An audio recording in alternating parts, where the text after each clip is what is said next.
गौबो करबो। आई हो मोरी मैया बड़की जीजी आज का गौबो बहनी अनका का सुनबो।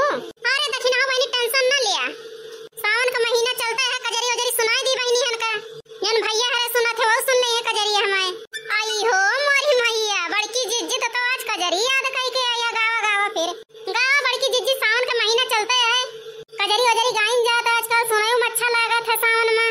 दक्षिण हो बहनी है इतना कजरिया याद कई के आई है तो शुरू करा बड़की जीजी जल्दी फिर भैया बहनी हमारा इंतजार करता है बड़की जीजी जल्दी गावे कौन गौना याद कई के आई है कौन कजरी।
वीडियो का नीक लागे भैया बहनी हरा सब कमेंट में बतावा जाए, हमारा वीडियो लाइक शेयर सब्सक्राइब जरूर करत जाए।